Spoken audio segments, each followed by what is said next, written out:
Robbie Williams Rewind.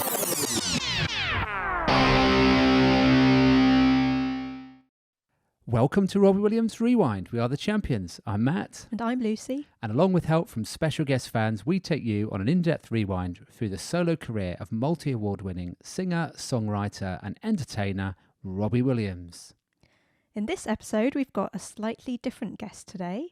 He may not have worked with Robbie on his music, but he's still been important to Rob's solo career right from the start. We're delighted to welcome the incredible photographer Hamish Brown. Hi, Hamish. Hi, Matt. Hi, Lucy. How you doing? Good, thanks. Yeah. Thank you for joining us. No, absolute pleasure. So, Hamish is an award-winning photographer who many of you will already know, who's worked with everyone you can imagine, including, and I'm probably going to miss some out here, Hamish, so please feel free to add any more in. He's worked with Elton John, Nicole Kidman, Jay-Z, Samuel Jackson, Ed Sheeran, Anthony Joshua, Cristiano Ronaldo, Quentin Tarantino, we were talking about a moment ago. So your photos have appeared on the covers of British GQ, the Times Magazine, the Observer Magazine, Telegraph and Vogue. And you photographed campaigns for the brands of the like of Nike, Adidas, Amazon Prime, Rolex, Visa.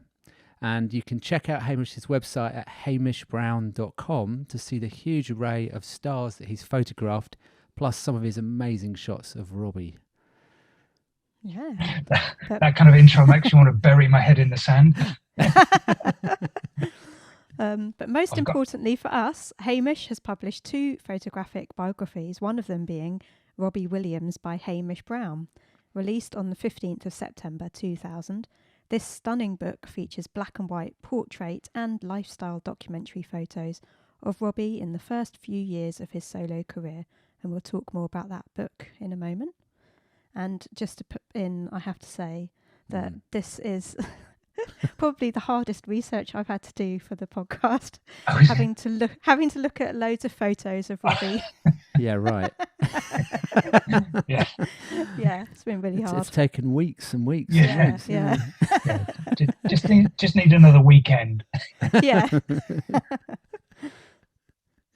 So, Hamish, before being a photographer, you were a bass player in the indie band Revolver in the early 90s. Tell us a bit about that before we get into it. Good Lord, you've done your research, haven't you? A really potted history is I always wanted to be a photographer.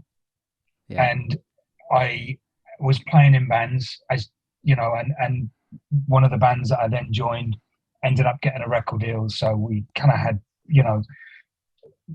nothing like the success of Rob, but in our own world, it was an amazing 5 years.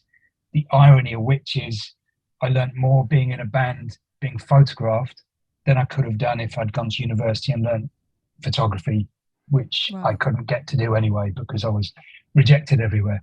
So seeing how photographers would treat people that were being shot, whether it was like a fashion photographer who was kind of like trying to get you into really statuesque poses or putting you in clothes you would never wear, and I would find that we would always react better to the photographers that kind of, I'm not going to say kept it short and sweet, but just kind of kept the concentration and didn't do more than they had to, because some people would try and bite off more than they could chew, which invariably ends up with people just getting bored and, staring out the window or whatever. And so that was such a learning curve, especially in relation to them photographing Robbie, because Rob's concentration span or level of interest, having been through 1,000 million photo shoots, and he's never far from a camera. It's like that look on his face that kind of goes, do you really need any more? Because I'm going to give you 3 seconds and then I'm done. That kind of, do you see what I mean? It's kind of like you cannot get something good out of somebody after 5 hours of clicking a shutter. It just, humanity just doesn't work that way unless you're a professional model. Yeah. And that's your job, or you love yourself, So that was a huge learning curve. So I've kind of related that incredible experience back to photography because that's where I always wanted to be. And I still play, I still obviously love music or whatever, and so to be able to combine it all Mm-hmm. was incredible. So you say you always wanted to be a photographer? Is that from like a child? Yeah, my dad was a really keen enthusiast, so he had a darkroom.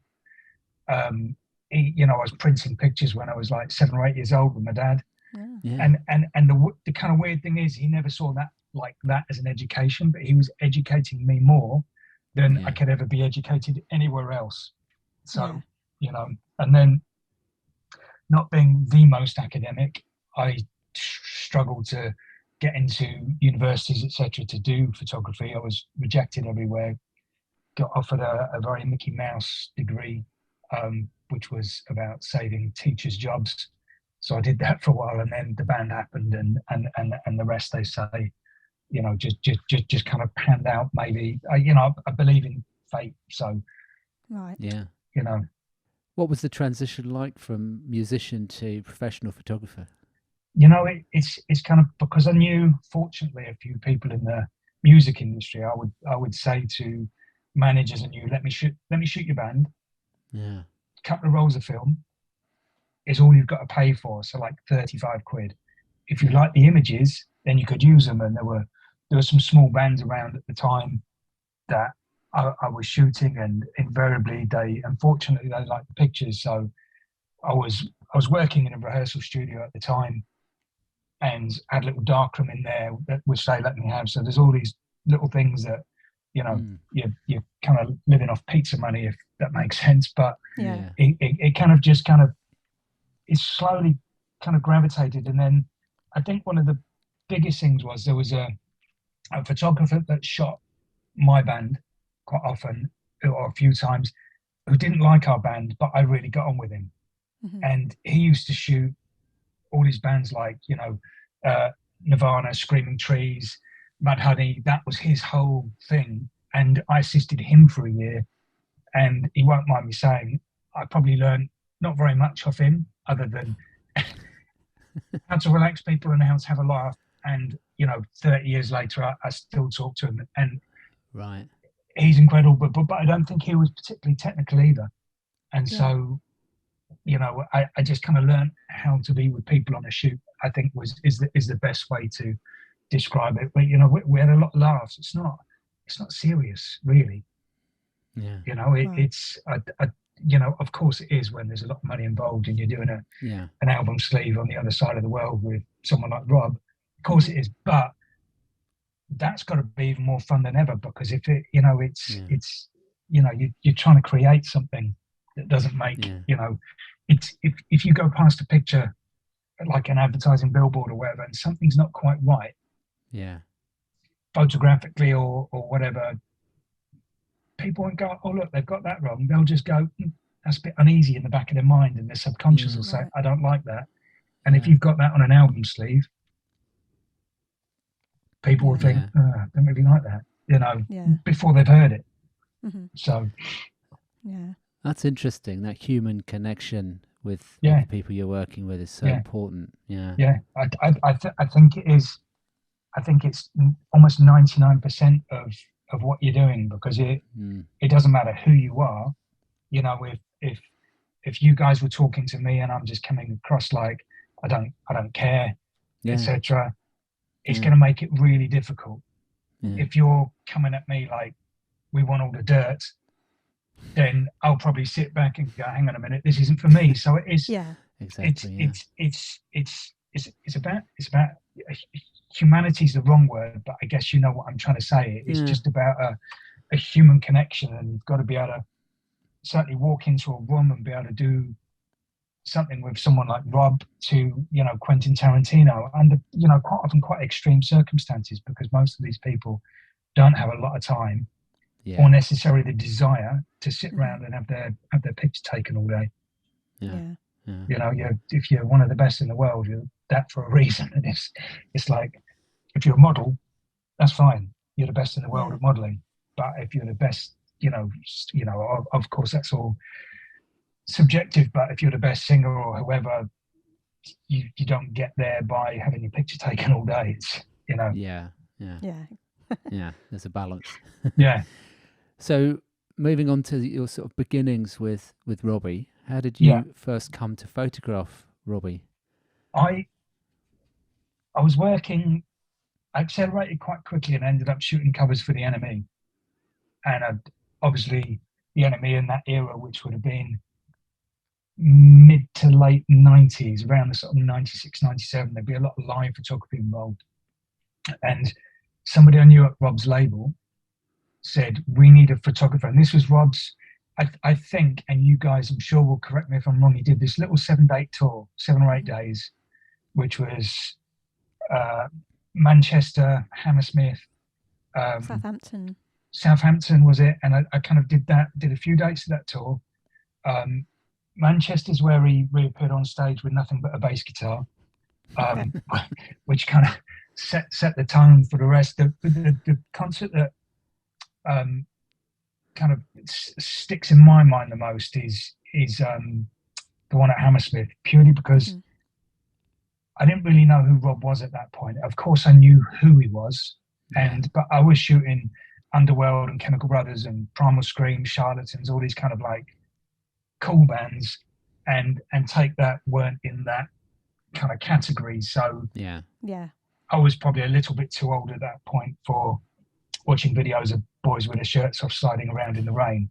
Do you see what I mean? And it is, and the irony is then you know, probably in the 2014, 2015, or when Take That got back together with Rob, I started shooting them a lot as well. So everything came full circle. But I was really open-minded, and so there's a couple of pictures that you've shown me already that were taken. Yeah, we'll bring those up at Hammersmith, and these to me are certainly some of the most kind of poignant pictures, because the shot where he's got the T-shirt on that says "You Are Here." Yeah. The one on the left here, the "You Are Here" T-shirt, that's in the toilet at Hammersmith, at Hammersmith Palais or Odeon. The dressing room toilet, or the no, toilet? just a toilet that was in that corridor of dressing rooms, and the weird thing is that at that point I'm in there with Rob because we've just gone to look. We're trying to find somewhere to take pictures where there isn't loads of people kicking around or wanting to be part of whatever's going on. And I can't remember whether me or him went into the toilets first, but I'm just shooting him where the mirrors are or whatever, and he's singing a Radiohead song just a cappella, and I'm thinking, shit, you can really sing. But I'm kind of shocked by the choice of music as well that he's singing. Yeah. Because it's just like, I would expect him to be singing some kind of boy band stuff. And that's my kind of prejudgment, which is kind of where you learn that there's so much more to people than what you see every single time, you know. And I was kind of I was so excited about the pictures. And obviously in those days it was film. You didn't know what they looked like. So after the shows, I drove back to my darkroom, which was in the East End, and stayed in there till about 3 or 4 in the morning, developing the film, waiting for the film to dry, making the contact sheets, going, oh my God. And that was the first picture I printed. Wow. And those went to his, sent them over to his management the next day, and they really liked them. And I think the pictures from that week were just, I think their kind of quote or what they said, or what at the time, was that they hadn't seen anybody. I mean, bear in mind this was quite early in his solo career. They hadn't seen anybody that had kind of connected with him in that way and got those type of pictures where they felt that these pictures were actually Rob. Right. Yeah. As opposed to Robbie. Robbie. And it was just kind of like, it was getting behind the kind of smash hits, kind of cheeky chappy stuff a little bit. Yeah. And it was, and consequently with working with Rob, I never got to shoot Oasis, but you know what? I kind of think I lucked out in so many ways. Well, I'd agree. Yeah. And it's interesting what you say there, because I guess there's no rule book for pop stars, but a lot of what Robbie was doing with you there. Just that first one says it all. Yeah.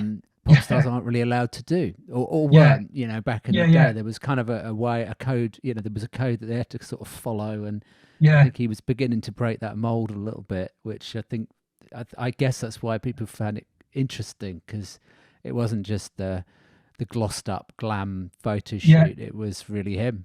yeah. No, without a doubt. And I kind of think at this point, I'm not sure date-wise whether, I don't think Angels had come out at that point, No, it hadn't. That's right. because I think Angels then hadn't, kind of followed suit.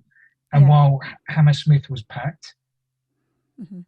I don't think anything had really kind of taken off, for the kind of like the stratospheric rise that happened it hadn't. afterwards. Yeah. Yeah. Yeah, I was at the Hammersmith show. Yeah. Oh, were you? Amazing. Yeah. Yeah, it was pretty crazy in there. I can remember it being just rammed and Yeah. lots of screaming girls. Yeah, it's one of those things that was maybe a slight culture shock for me as well, was being down there at the start, and there'd been people were queuing outside from whatever time of day, like hours and hours before, and I just remember as soon as the doors opened, there's just a stampede to get to the front, Yeah.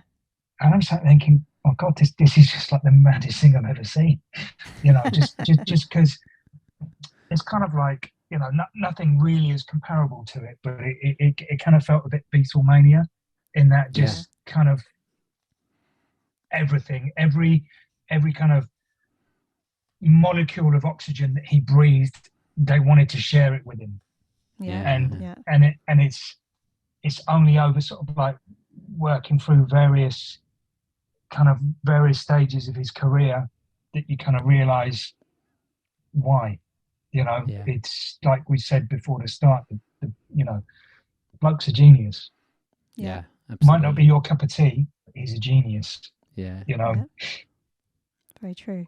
And we were talking about this a moment ago, but you were quoted as saying that there was a freedom on both sides. Rob didn't have to stand there and grin like an idiot anymore. He didn't have to put on the pop star smile or the pout. I mean, Yeah. Do you think Rob caught on to that's what you were doing with him right from the early stages? Did he? You know what? Can you elaborate a bit on that?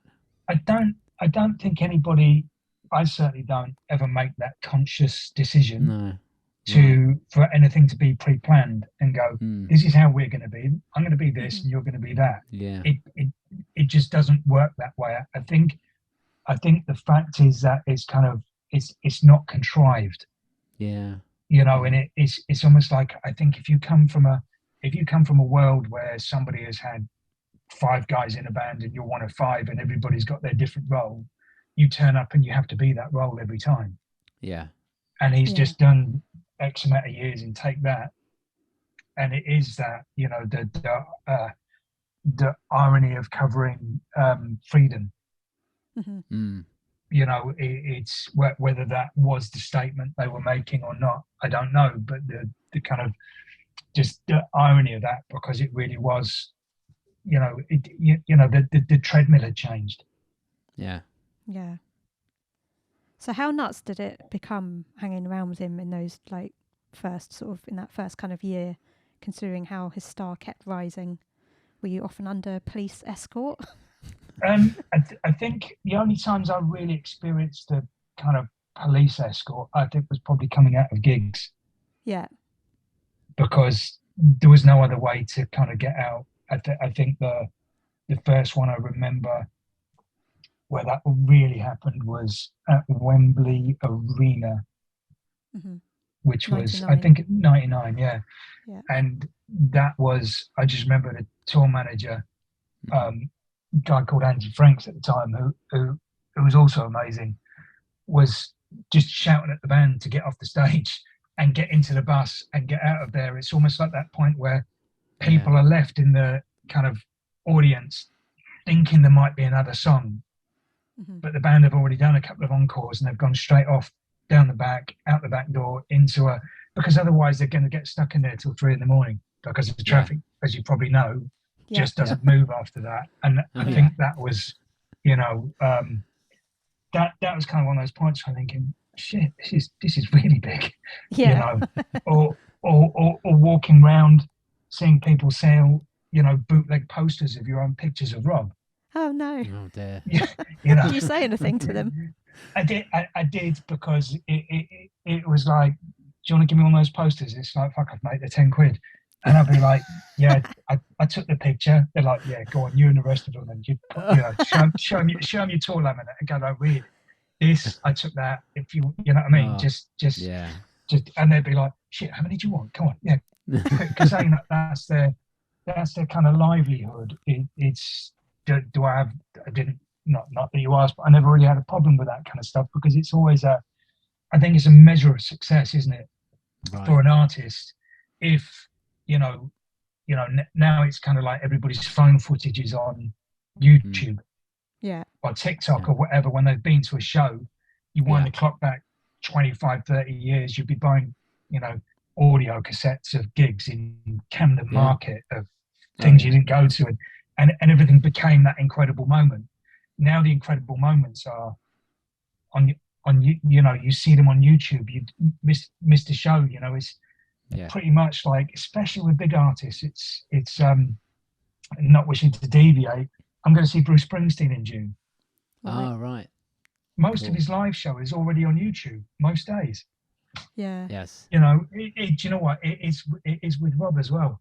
I was watching last night something from somewhere in Europe. From his tour, it's up. So it's up before people get home. Yeah. Yeah, we can cast our memory back to those days where there was no phones in the audience, can't we? It's bizarre. I understand why people want to film it, but at the same time, enjoy it. Yeah. But if you love it, film the songs you don't really like, and the songs you love, just enjoy the moment, because you don't get that again. Yeah. We're quite conscious not to have our camera in front of our face the whole time, aren't we? Obviously, we take a few shots and a few clips for the podcast. Yeah. But actually, each show's very different with Rob. So even if you go and see the same show 2 or 3 times, you need to watch it because it's going to be slightly different, and we don't want to miss those bits. So. Yeah. So moving on to Angels. Yeah. Obviously, your work includes some of the most iconic photos of Robbie ever. Thank you. When he's in his black coat, long black coat, smoking the cigarette, which we can see here.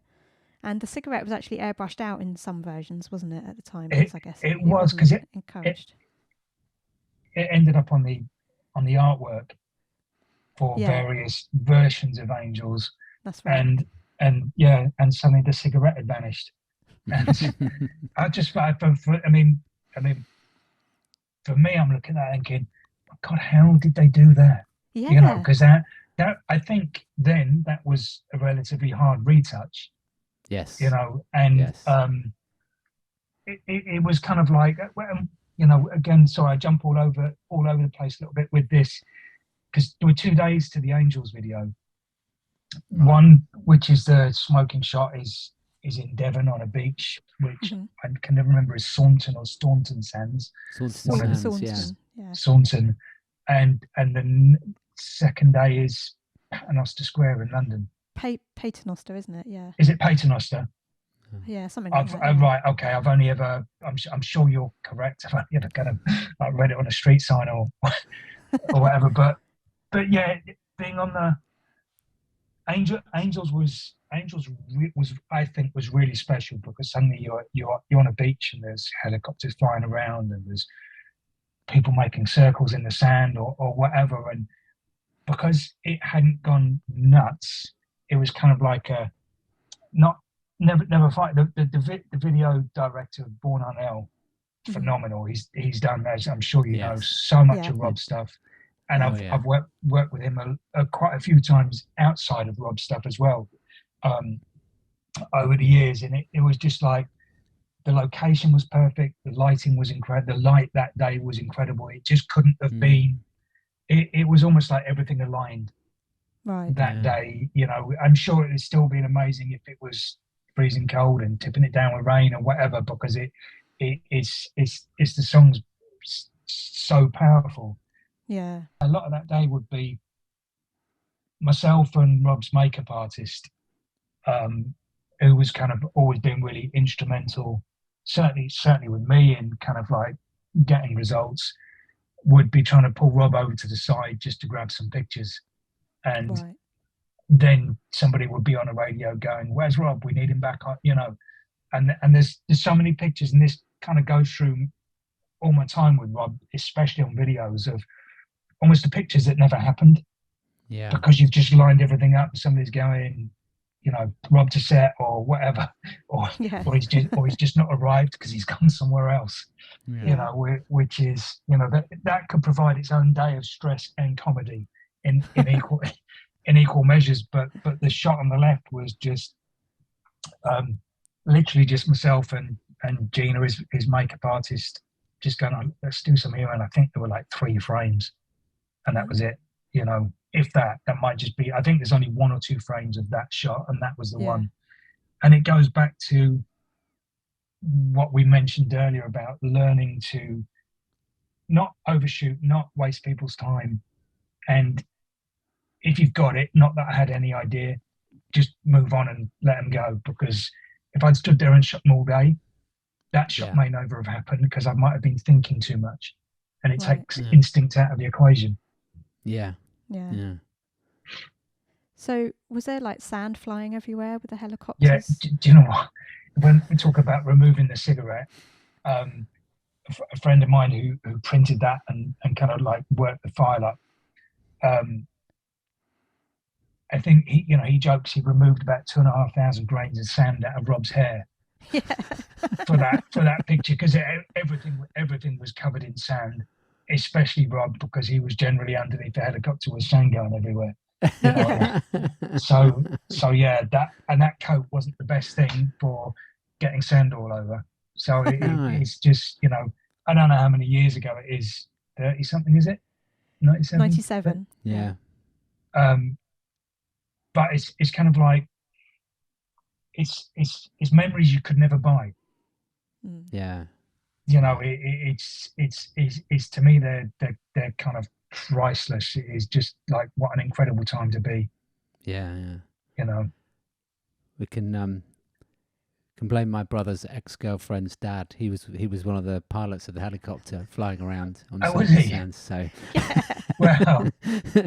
But it created quite an effect, I must admit.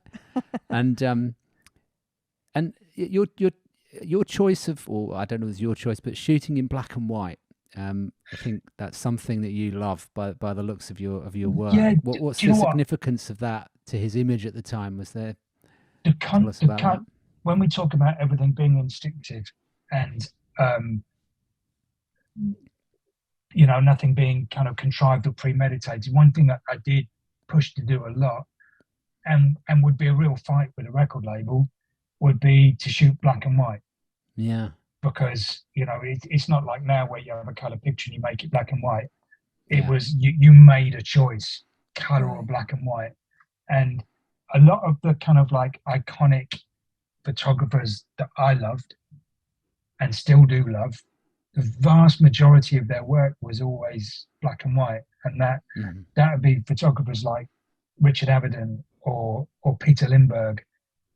For me, those were the guys that Ellen von Unworth did beautiful black and white, and it was such a heavy influence on me. And I realized photographically very, very early on, I couldn't do what they did and how they did it, and I couldn't even come close. So I had to do my own thing. So all I really took from them was the kind of the black and white element, and kind of wanted to make that my own. And a lot of the time I would shoot the black and white film unpaid for, just so I can have the black and white. Right. And I'm so glad I did. But sorry, when we were talking about the contrived and nothing too thought out or whatever, instinctive, but it was almost, that would probably my reaction to smash hits. And color photography, and everything had to be like bright and cheeky, and everything was big smiles, and it was just like, so whether it was very conscious or just kind of like something that I was thinking, because you don't suddenly wake up and go, I'm going to shoot everything in black and white because that would be cool. It kind of doesn't work like that. I just kind of I just ended up shooting black and white. And when we did the book in '99, it was just like, right, black and white only. That's kind of, it wasn't even trying to make a statement. We just thought it looked good. Yeah. Yeah. Well, I think your instincts were right, because the Angels photos were certainly a turning point for how Robbie was represented in the media from that point and that point forward. So that you've certainly made your mark there, I think. Wow, so it's nice to know I've made a contribution somewhere, somewhere along the line. Absolutely. It's kind of, because it's one of those things that you never know whether you're running towards it or running away from it. Yeah. All the time, and it would be, people would think that you'd see people that you hadn't worked with for a while, and you're like, oh, we just thought you're hanging about at Rob's house. I'm like, what, all the time? And it'd be like, no, it really doesn't work like that. It would be, I'd go on the tours, or do the videos, or do press shoots, or do record company shoots, or do the album sleeves or single sleeves, etc. But he's not doing that 365 days a year, and neither was I. We would have broken a long time ago if we tried to bite off that kind of that amount. Yeah. So a beautiful photo that you took of him looking into the camera when he had blonde spiky hair in 1998 even features in the permanent collection of the National Portrait Gallery. Can you tell us about that shoot and how it came to be included by the gallery? Yeah, it's I love this shoot because it was really short-lived. It's at Top of the Pops, and Robert dyed his hair, and these shots, I'm pretty sure, in a room that was so small, I'm lying on a pool table. It was in some kind of like recreation room for green room or whatever you want to call it, and there was not very much blank wall, which is where the kind of like the portraits are taken, and I'm like, basically there's this juggernaut of a pool table, snooker table in between me and him, and I'm having to just basically get on the table and take it. What I do love so much about this shoot is, and I'm going to get this round the wrong way, so we'll just have to flip the story to the correct way. I just spent 2 days doing a press shoot with him, which these days would be unheard of, that you'd have Rob for 2 days, or anyone for 2 days, going all these different locations. Right. And then he dyed his hair. And the record company like, oh God, we need to do some more pictures. And I think this is how this shoot. So we had to go up to Top the Pops, and they kind of reasoned it by, I did portraits of all the band at the time. That I think was Gary Nuttall, guitar, Phil Eisler, bass. I think it was a guy called Smiley on drums, possibly at that point. Guy Chambers, obviously. Yeah, we interviewed Smiley recently. Yeah, we had Smiley. Did you? On, yeah. Oh, I saw that on the podcast, and and there was a girl called Claire on keyboards, and it relates back to that thing that everybody was incredibly nice. Yeah. And there's always been, I think, on the whole, and I'm no judge, but there's always been incredible people around him. Mm-hmm. And that, I think, started with his management, because the two guys that had the management company, I'm sure you're very aware of, Tim and David, I think are two of the most instrumental people in the music industry that the music industry's had, but also two of the most fantastic people you would meet. Right. Yeah. They were kind of legends before they were legends, and I think they've just meant so much to so many people. It's you kind of so good for Rob in so many ways that I think no one will ever know unless you're one of them, or unless you're Rob. It's almost like ultimate love and ultimate trust. Yeah. It always seemed to me, it's like, obviously I wasn't in the middle of that relationship. I was brought in by kind of certain parts of it to work with certain parts of it. I wasn't the, but yeah, phenomenal people. Yeah. all around, which at that stage of Rob's life, I think kind of like, accentuated the freedom that he had and understood him. So I think, so integral, because you've seen how many talented pop stars do you see that just kind of fade away, really, for whatever reason.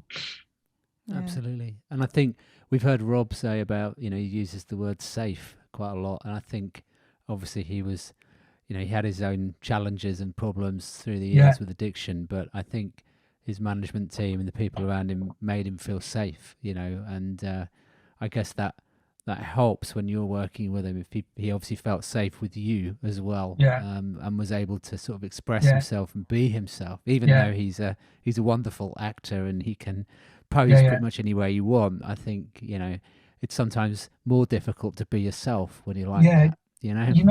For the safe thing, I think kind of for me the word I would have used would be trust. Yeah. For him, safe, and it's like I used to get the most bizarre phone calls of people who would just go, "Is that Hamish?" Yeah. And it was like, they wouldn't really say who they were or where they were calling from. And they were like, "Yeah, I had this great idea, like you and Rob, maybe we could go to, we'll pay for everything." I'm like thinking, who are you? You go to Barbados, go wherever you like, go on holiday, do some, we'll get you jet skis, we'll get whatever you need, just like you can have an amazing holiday. And I'm like, slow down, who are you? Shouldn't you be talking to his management? Yeah. And they'd be like, "Oh yeah, so-and-so." And I'm so-and-so from such and such a newspaper. Invariably, it would be a tabloid broadsheet. Yeah. And I would just like ring the management and go, "Listen, I've just had this phone call. I don't know what it's about." And they would just kind of like, just laugh and go, "Thanks for telling us." Because it's like, I've been offered, not actually with Rob, but I've been offered money in a brown paper bag when I was I did a book with a footballer called Luis Figo at the height of the kind of Galacticos in Madrid, and I was getting offered money for tidbits of information. And it'd be like, "Listen, we can get you 1,500 quid in a brown paper bag. We'll get it on a courier for you. What can you tell us?" And they'd be pushing, and I'd just be like, "You're talking to the wrong guy." You know what I mean? Because I would rather have less money and have integrity. Yeah. And have longevity. Yes. Than sell your soul for a quick fix with somebody that's only going to fuck you up and really doesn't. It's sales, isn't it? If it sells papers, and it's nothing that I ever wanted my name, assigned to. And that, fortunately, I don't really see the kind of that seedy side. I've never been involved, and I'd love to keep it that way. Yeah. Right. Yeah. I can tell funny stories about, I don't know, Rob pissing against the side of a wall in the middle of nowhere on the field video or whatever. We'll talk about that later.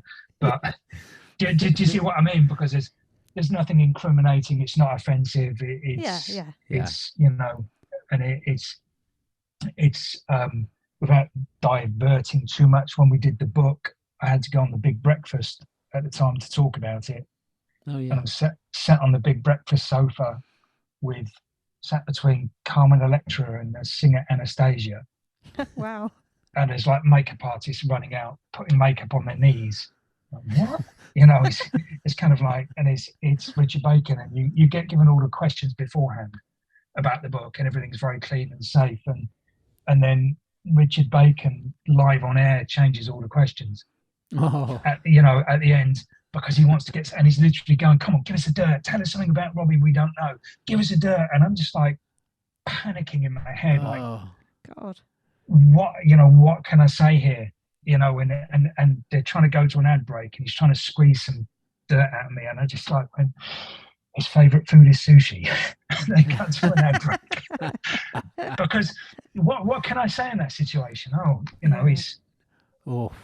There's been a lot of pressure on live television as well, because the camera's pointing at you, waiting. Yeah, goodness. And it's when people kind of, I experienced that for like probably a 5-second period of my life. Yeah. Live on TV, and then you put that into perspective of what someone like Rob has to go through and what he has to survive. Yeah. Yeah. Mine was nothing. It was just a presenter being a bit of a dick at that point. You know, It's come full circle now. They're good friends now, aren't they? Yeah, they are. I know. Yeah. They might have been good friends then. I have no Exactly. idea, but it was just that, you know, it was more awkward for me than anybody else, Absolutely. because you're like, you know, Absolutely. it's like Yeah. to everyone else in the room or watching, it was probably really funny. Yeah. Yeah. You know, it's thinking, I can't say that, and you know. Well done for holding your own here. Yeah. Yeah.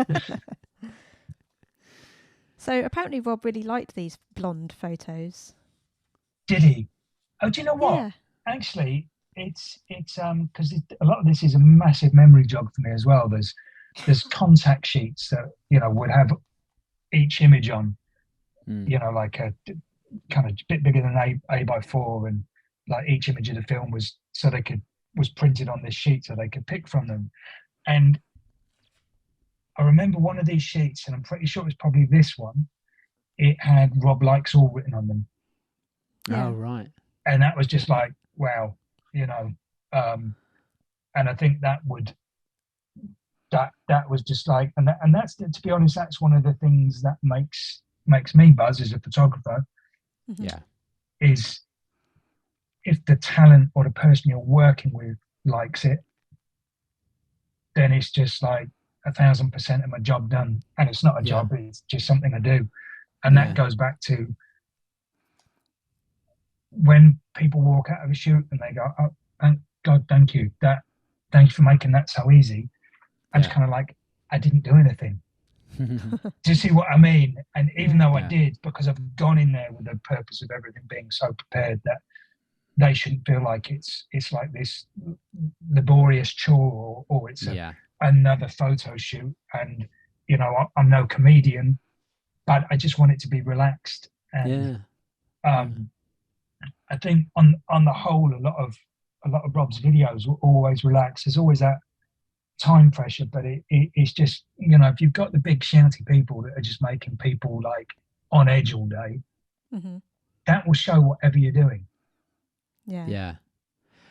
It's interesting what you say, because I've just made a connection to what Rob was talking to us about. We asked him about being an actor, because clearly he's a brilliant actor. Yeah. Even though he'll always play it down a bit, but he is. And we asked him why he wouldn't, whether he'd want to be in a film, what film he would want to star in, and he just went, oh, filming videos so boring, you know, filming music videos so boring. I don't think I could do a film, you know. I paraphrase slightly. So maybe the immediacy and the just the setup that you gave him from a photographic shoot actually suited his you know, his way of being, because you kind of got it done, you grabbed it, you were prepared. But, you know, for him it wasn't so much of a chore as filming a music video. He said he always liked kind of the end product, but getting there, he just didn't like doing it. So, you know, maybe the photographic shoots, he preferred those because they were, you know, quicker. I think there were probably a contradiction to what he'd done before, which I think, you know, really helped with, you know, what we alluded to with kind of Take That. It's like you're waiting for 4 other guys to get camera ready as well as yourself. Yes. And it only takes having shot Take That, or one of them, to go, not sure about this jacket, you know, and suddenly everybody's offset and into the sort of like the changing area again. And it's kind of, I you know, I thrived on shooting guys for a long time, because I turned up to do some shoots with like female groups, and I kind of be camera ready at 10 o'clock. And at 1 o'clock, somebody would appear for the first Polaroid. And you'd be thinking, hang on a minute, there's 3 stylists, 3 hairstylists, and 3 makeup artists up there. What is going on? And so my own attention threshold didn't really gel for that kind of working way of life. So I like stuff that's more immediate. Yeah. in the moment and on the day, because in the days before, I would have prepared everything and probably not slept much before a shoot because you're thinking about it. I'm not so bad now, but just so like every kind of mental thing that was, thing that could crop up mentally had been dealt with. Yeah. Yeah. It's you peel a Polaroid and that's how it goes. Don't like that. You've got to know how to deal with it. Fortunately, that doesn't happen very often, but that has only happened once. So your book, Robbie Williams, by Hamish Brown, depicts Robbie's professional life from his first tour in '97 through to his first arena shows in '99. The foreword was originally going to be written by Ian Jury, as the book was released to raise money for awareness for the CancerBACUP charity, which Ian was closely involved. And sadly, Ian died before then, so his son Baxter wrote, "Dad and Robbie, short haircuts, freelance smiles, and both with the balls to ferry their dreams to grander ports." So how did it feel to develop that book and have that incredible book published? You know what? Because when I did the book, I was green around the gills, probably still am in many ways. And it kind of like, I don't know where the idea came from, but it was just that there was so much, and at this point, it felt like the right thing to do, and it was the right thing to do. And I think the book sold out very quickly. They did a print run of 10,000, which all went. And there was an exhibition at a gallery in London, which was probably the head fuck of having a gallery just lined with pictures that I'd taken. At various sizes, some massive, some small, every one of them kind of telling its own story as just kind of part of the journey, and it just, I don't know how, I really actually don't know how to describe it, but for me it was just, it's just kind of mind-blowing. It's almost like out-of-body experience, going to your own exhibition of which you are nothing to do with, apart from the fact I took the pictures. And because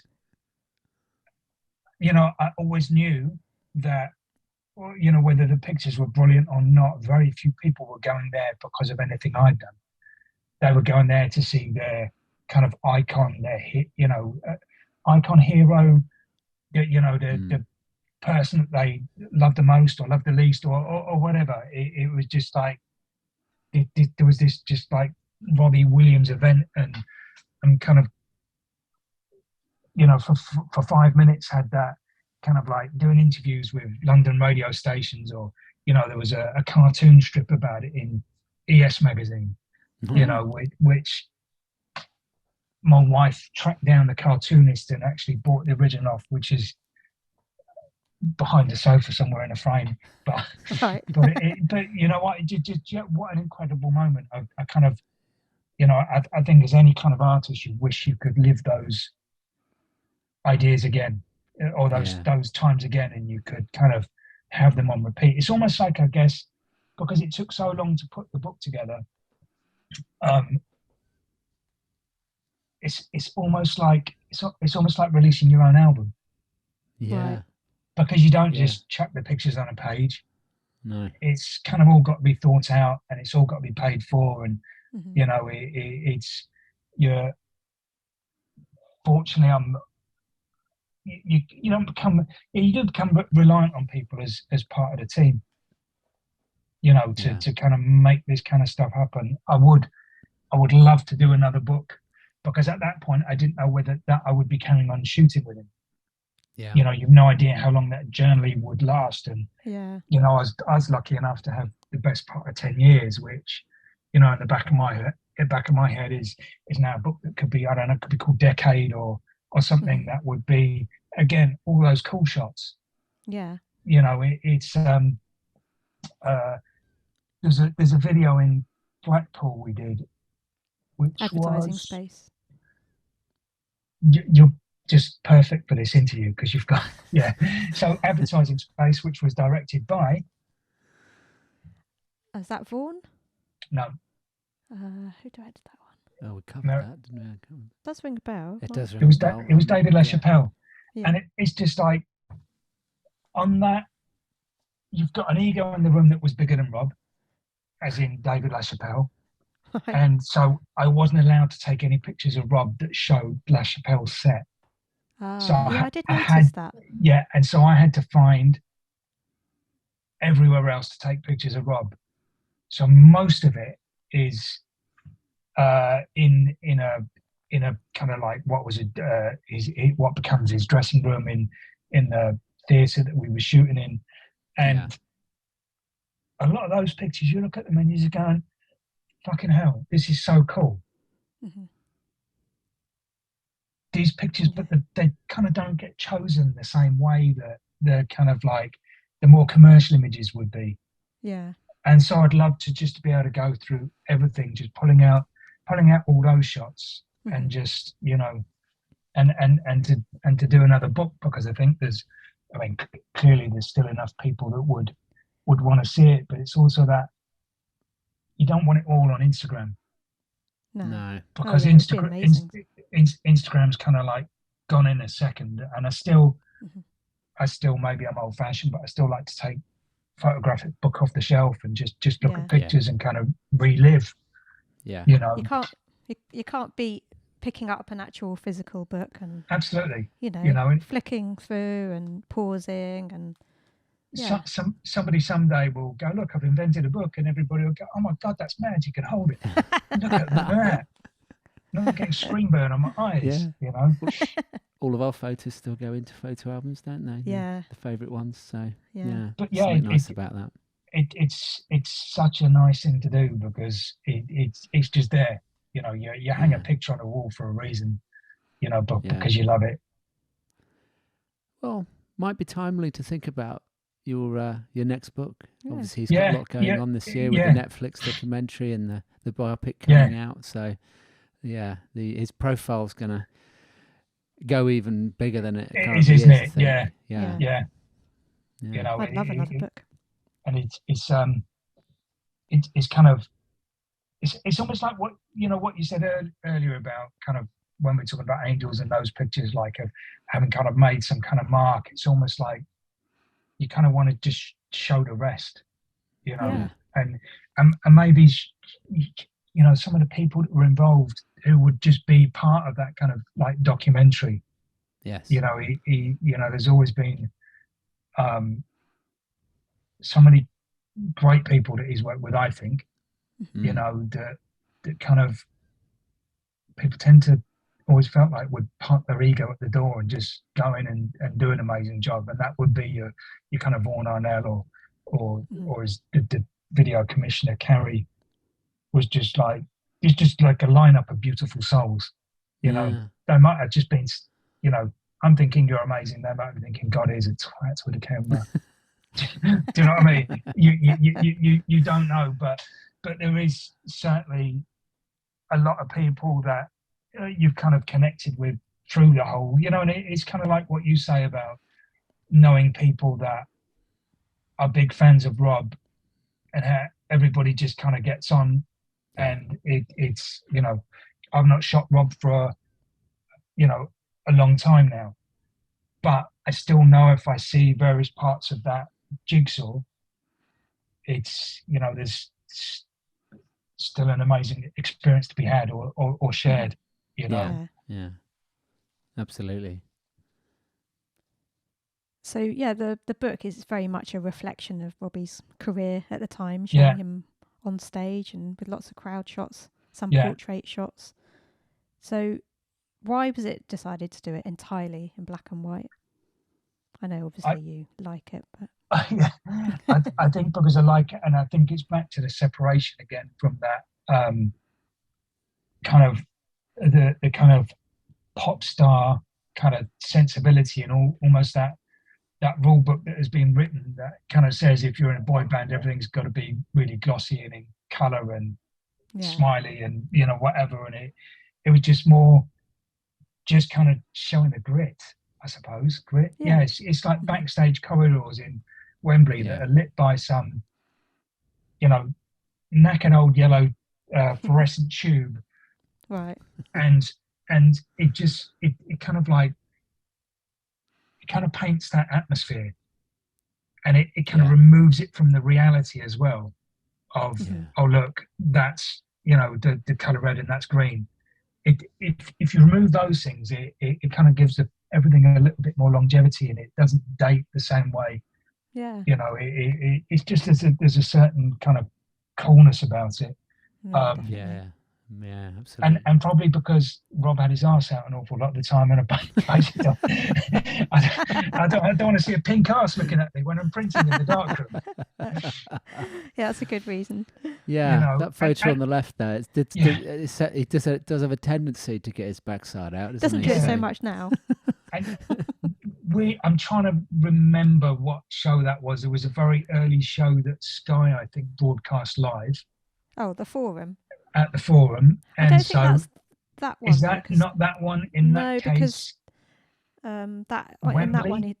I think that's got to be Wembley. Yeah, I'm just looking through. I think your book here. I think you're probably right with it being Wembley, because you've got Claire on the left and his bass player Phil with a kind of Stetson cowboy hat on. Yeah, it is Wembley. Yeah. Yeah, and I think Phil might be laughing, but he's putting that face going, "You did this last night." Did he do it every night? I did. You know, it was such a regular occurrence back then. You know, I'd be kind of like trying not to look and press the button.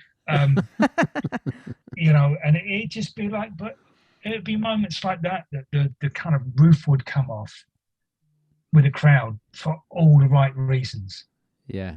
You know, because all the right reasons would then be replaced again when the roof comes off, when he'd play a particular tune, or, you know, what it is. It's like at the show when Let Me Entertain You would start up, or the opening bars of Angels, or any of those, just the moments that people really kind of crave. Yeah. Those are the memories you take home with you.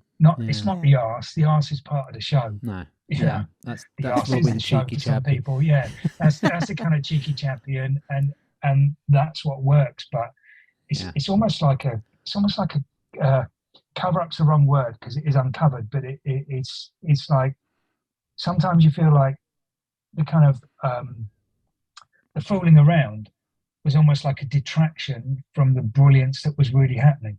Yeah. And I know I've always kind of thought that with Rob is that, and it's not. I'm not going to say it's not rocket science, but it's almost like that, like a self-belief on the inside of, am I really good enough? And I think that's why Rob's so successful, because so many people, whatever it is you do, you're questioning yourself all the time. Is this good enough? It doesn't matter whether that's, working as a photographer, or, working as, I don't know, lawyers or whatever. Is this good enough? Does anybody like this? Or maybe that's just a small handful of insecure people that think like that, because I want validation, same as anybody else. And I just kind of think it's almost detracting from the fact that he's now here and he's writing the songs. Yeah. And he's not sure if he could be having credit for that. Mm-hmm. Yeah. But he should have had 1,000% of credit. But, definitely. If it was people blowing permanent smoke up his arse, maybe it would have all gone wrong. There's got to be something that drives you forward and drives you on. Yeah. So how did things and sort of pressures on you change as Rob started to get bigger and he moved into these arenas, like we were talking about Wembley there? Was it different for you? I don't think so in many ways, just because at the core I was still doing the same thing. Yeah. Just in a different space. Yeah. And things got bigger, and the kind of entourages got bigger, and I guess kind of like learning when to step in, and more importantly, when to step out, was a massive, massive learning curve. And it's kind of like, having to remember that you may be the guy with the camera, but you're just a guy with a camera in those moments. And if you have to sense whether there's something private going on, whether there's Right. something that you shouldn't be part of going on, or whether there's something that you should be part of is Yeah. going on. And you've got to kind of work that out without thinking about it. Yes. Because if there's issues, you know to step away. Yeah. And the mistake I think people make is, well, not necessarily a mistake, but I'm never going to go and push my lens in someone's face to get a moment that might not be particularly comfortable for anyone, because I'm not there for that. You know, Absolutely. it's about being comfortable and knowing when to step out. Sometimes you want to step in, but there's an arm blocking you going, not right now, there's too many people in the room. Yeah. You know, and you know, I guess on tour when and also you have to think that if you're in the room all the time, you just become part of the furniture. And you know, whereas, and it's back to that thing again of concentration levels of, you know, I could go into Rob and if he's had his hair and makeup done and he's in, for him that's probably the only time he's really getting to relax. Yeah. And so if you're sticking a camera in his face, what are you going to get? Picture of somebody having their makeup done. It's kind of useless. Yeah. Get a few and fuck off. Do you see what I mean? Totally. And weirdly, at kind of Wembley, you wind the clock forward 15 years. I would be in those, certainly in Wembley Arena, the same dressing rooms with somebody like Anthony Joshua. Mm-hmm. World title fights, everything's on the line. And there's only 15 people in that room and I'm one of them. Right. You've got to make sure you're not getting in the way. Yeah. Yeah. Because somebody might punch you. Do you know what I mean? Especially, You know, you know, and but all of those kind of learning curves that come together in it is kind of like, you know, I think there is a trend now to show everything. And I was ironically looking at some boxing pictures for some fights at the weekend from backstage and dressing rooms and thinking, you're actually just showing shit pictures for the sake of showing shit pictures. Yeah. Where's your quality control? Yeah. You know, it's not, you're not trying to put 62 pictures across 12 pages of OK magazine. Yeah. No. If it's not good enough, it's not good enough. Just you make it good enough. Otherwise, you're letting yourself down, and you're letting down the people that have given you that position. Right. Yeah. You know, makes sense. So we move on to the next slide. Looking at these nice pictures here of Robbie and Kylie on the cover of Kids and in the swimming pool together. So how was the kids shoot? Were you there for the whole video shoot? Yeah, because it was 2 days in 2 days. I can't remember which studio it was. I want to say Pinewood, but don't think it was Pinewood, but it was one of those big film studios. The images that we did for the sleeve, you know, those were shot in a separate room, and that's back to that preparation thing, because not only have you got Rob, you've now got the addition of Kylie. Yeah. Who's, you know, megastar in her own right. You know, I was about to say at that point, but still is, you know, absolutely massive. And it's, I'm watching them on the video on day one and they're getting on, you know, really well. There's definitely kind of like, you know, artistic chemistry there and everything's like a good time. And I shot these at the end, I think, of the first day, towards the end of the first day. But it's back to that thing that everything's got to be lit, prepared, the background set up, cameras are all in position with assistants, makeup, etc. Just because I think that shoot was probably all over in 10 to 15 minutes. Right. Yeah. You know, and it would be, I would say the ideas were preconceived, but there would certainly be an art director involved, a guy called Tom Hingston, who probably has done the majority of Rob's album sleeves that I'm aware of. Certainly from the second album onwards, I think the first one was very much an in-house job. Mm-hmm. Yeah. You know, and he's trying to kind of capture that it's trying to capture that chemistry. It's quite a hard one to describe, because my kind of dying memory of this really is, there was a treadmill that they were both on, and it was just like watching them try. I mean, they were having no problem staying upright, and neither were the dancers. It was just kind of like a mind-blowing performance. So this one I find, I don't know why, it's just a bit harder to describe. Yeah. I was wondering if Kylie had to stand on a step for the photos. No, do you know what? She's my height. Yeah, she was wearing heels. Okay. And I was having to do some shots of them walking. Yeah. And I said, if it's easy to walk without your heels, just kick them off, because I'm only seeing you from the waist up. Right. And she just, can't remember exact words, but it was basically, she just looked at me and went, when you're 5 foot whatever, or however tall she is, she went, you don't ever take your heels off for anything. You know what I mean? And just like, I'm staying at this height, thank you. Just like you shut up. You know what I mean? But yeah, no, they were both really cool.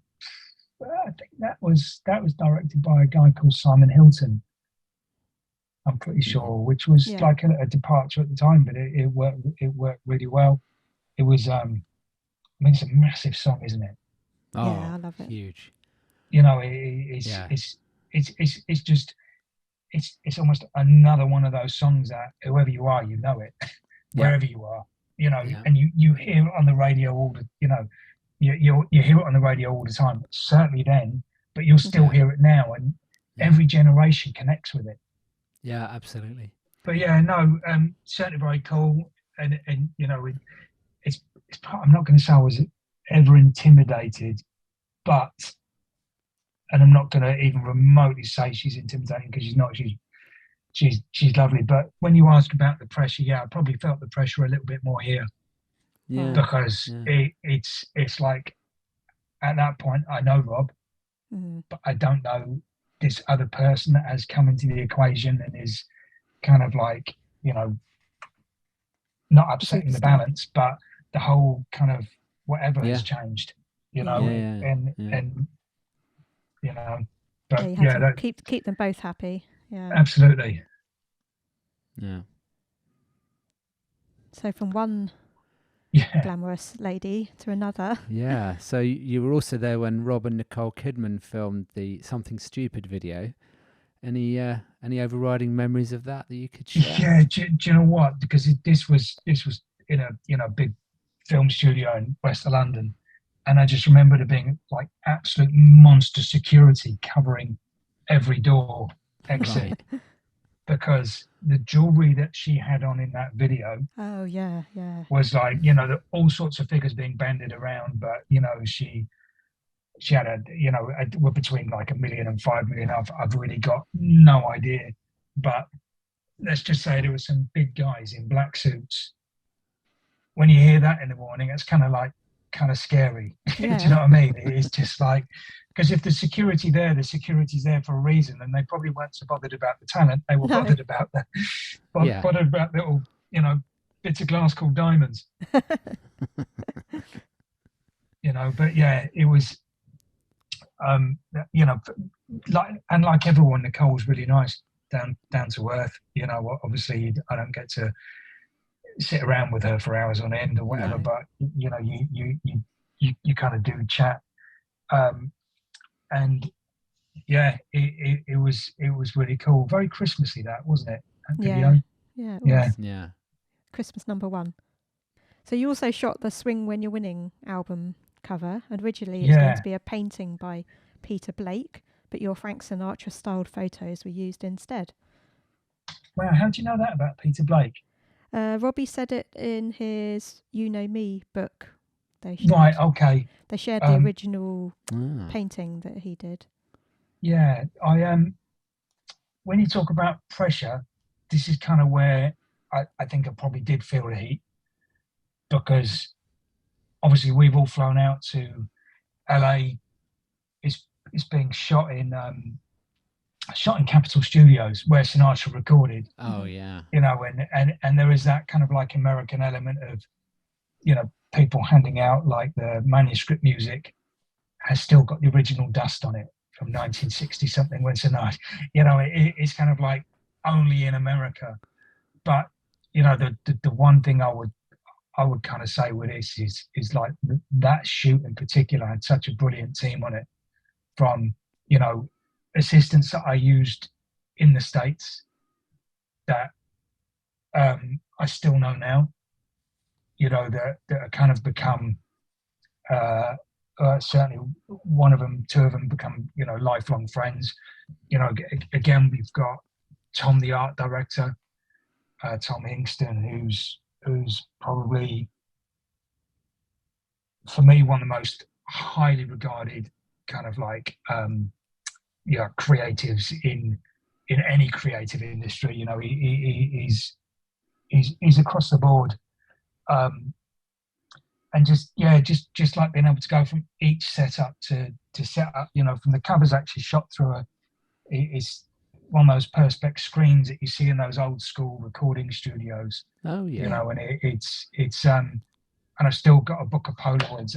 I can't show you now because you won't be able to see them, but I will get you a couple of those because they've not been seen and they're incredibly unique, and it is just part of that. And we'd buy these kind of like Polaroid books in LA, so I'd always shoot 2 Polaroids, so Tom would have one and I would have one. We'd slide them into our books and kind of take them away as kind of just unique mementos and records of amazing of kind of what happened. But I just remember that there was just this whole buzz, and it felt like such a change for Rob as well at that point.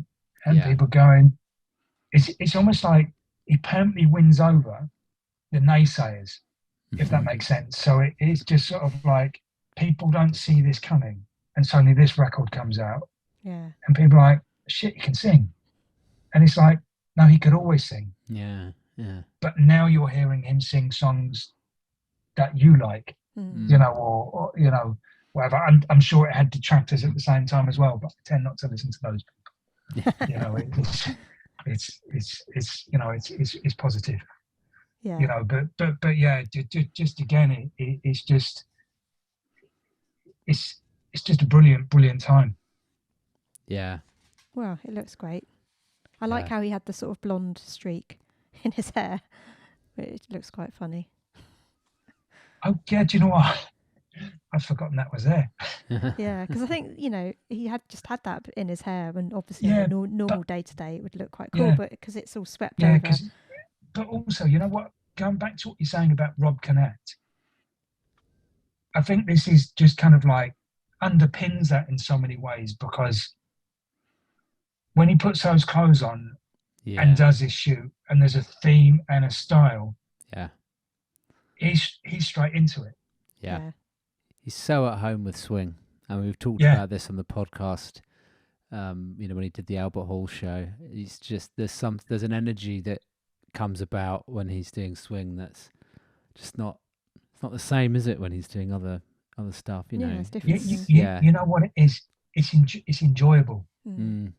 So, it's kind of like there's a whole album or that Albert Hall. It's almost like the pressure's off. We're just gonna just love this for what it is. Yeah. Because nobody's judging the same way that you normally judge, like, is your record going to number 1? Is the song any good? We already know the songs are amazing. Yes. Yeah. And here's somebody doing them in a way that you love to hear as much as the originals in so many respects, and it's, I remember there was because I think in the studio because I'm sure, and correct me if I'm wrong, I'm sure they recorded the album here as well. And they recorded it, I believe, with a lot of Sinatra's original musicians that had played with Sinatra at the time. Yeah, they did, yeah. And I do remember somebody being there from, I don't know whether it's Sinatra's family or one of the musicians, saying that it had basically given them, listening to Rob sing these songs and with the original, as much the original band that they could, was basically giving them holy shiver and, tingles down the spine, hairs on the back of the neck, just reliving those moments.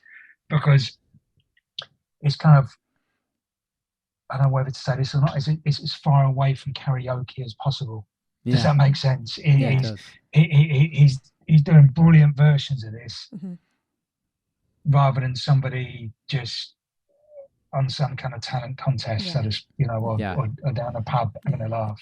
Yeah, his heart and soul. know. Definitely. Absolutely, that's Heart and it, soul, yeah. that's the way to describe it. Absolutely. And Yeah. you feel it. Yeah. Yeah. When you feel music that's very Yeah. different from just hearing it, like you say, as a karaoke Yeah. style. Yeah, he embodies it. I think that's the thing. Yeah. When you see him doing swing, he just completely embodies it. Yeah. Yeah.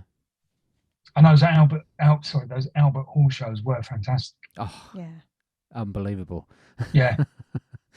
Yeah. You know, almost designed for the Albert Hall. Just Oh. that's, you know, kind of perfect showing there. Yeah. You can. Yeah. And he loved it as well. I mean, he, you know, when he was there recently filming Better Man, which we went for, he said on the interview, he said, I've realised that you actually, you're working with a building. Yeah. You know, you're actually working with that building. There's something special about in the walls there. Yeah. Yeah. And I'm performing with the building, and I thought it was a really cool way of describing it. Actually, Yeah. There's some magic in the Albert Hall that's very hard to describe. Yeah, but he's spot on again. Yeah. Your photos were also used on interactive CD singles in the early 2000s, which used to have extra features like a photo gallery and singles video. It's kind of weird to think about it now, you know, in this era of streaming, as we've talked about. God, it's like that DVD extra. Yeah. You know what I mean? It is. Yeah. It's I mean, such a short. And as a fan, you get very excited about extras, you know, really like those little extra pieces. Obviously, you know, you want the album, you want the main thing, but the extra pieces are almost as important, sometimes more. Yeah. Yeah, God, I'd forgotten about those, because also they were always quite laborious, because you'd have to load your CD or your DVD, and then sort of like always seemed like quite a hard thing to find, the bit where you could click on to get the pictures, and then you could never go back to the one you like, you know, and it's just it was. But the images on screen now, what's that? There's 3 different videos. I think we've got No Regrets, Supreme, Millennium. Pictures from those are showing. Yeah, No Regrets is the petrol can, isn't it? Yeah, and Walking in the Crowd. Yeah, I loved. I mean, I love. I think all of those are Vaughan Arnell. I think sure. they are. Yeah. Yeah. And that kind of. Oh no, I'm was not always No Regrets. I'm not sure if No Regrets is. Maybe No Regrets isn't. No Regrets was walking a can of leaking petrol. Yeah. Wasn't it? But even that, I actually think bottom left, the fuck you card. Yeah. The front of that card says, I have enough friends. Yes, that's right. And then you open up and says, fuck you. And I think, oh no, that's in the dressing room when doing Millennium, because that's the mask that he takes off, because it was, I think it took on, I don't know, X amount of hours to get that prosthetic mask on. And then it got ripped off in like one go in a split second. Yeah. You know what I mean? Yeah. And it's I don't know whether the card, I can't remember whether the card was somebody's birthday card or something, or somebody just thought it was apt and gave it to Rob, but it just felt very fitting at the time, you know. I mean, he always says that he hates video shoots. So did it make it hard for you on those days, trying to capture the images, you know, in between? No, because I just had to be really careful picking the moment. Yeah. You know, it's possibly the worst place in the world going, sorry, didn't get that, could you just do it again? You know what I mean? Because you're just adding to the hatred. And I don't think Rob's certainly not alone in music videos. They do take a long time. Those used to take a good couple of days. And then that would be just with him, because beforehand there's so much prep and planning goes into these things, and then the set builds and, you know, all that. And I'm pretty sure on one of those Rob wasn't feeling good, so the second day didn't happen, and so I had to go back for a third day, which obviously starts, you know, you can't account if somebody feels ill. That was No. Supreme, I think. I think that was Supreme. Yeah. Yeah, so he said he When- ate when- some sort of. He ate something, and he says he's never eaten it since. I can't Yeah. remember what it Right. was. He Well, went into. And the racing track set and everything, you know, the whole setup just looked Yeah. very, very complex. So Yeah. I'd imagine that caused a few problems. Yeah, But also, even down to the kind of caravan that they filmed in, Yeah. and the way it was filmed. I always thought it was beautiful, but just because like it had such a sort of like vintage vibe Oh, yeah. A lovely going story on, to it. Yeah. and it just like as a kind of just like the whole feel. I think of that video was Yeah. amazing.